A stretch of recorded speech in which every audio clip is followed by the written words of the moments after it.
You ask Tiger to calculate. This deals with finding the midpoint between 2 points. The midpoint between the 2 points is 7, -62. Let's solve it step by step. Plot the 2 points and calculate the midpoint using the formula. The coordinates of point 1 are, x1 equals -1, y1 equals -96.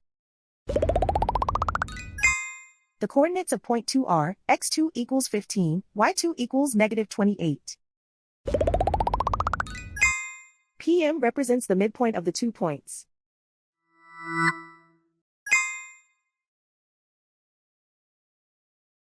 Use the x values in the midpoint formula to find the midpoints x. x1 equals -1. x2 equals 15.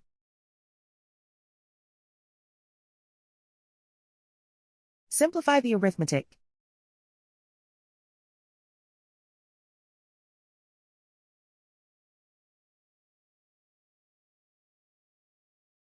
Use the y values in the midpoint formula to find the midpoints y.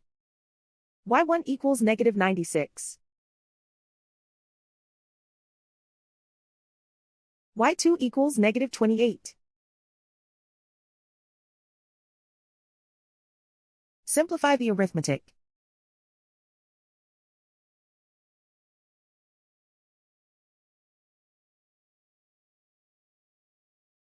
And so, the midpoint is 7, -62.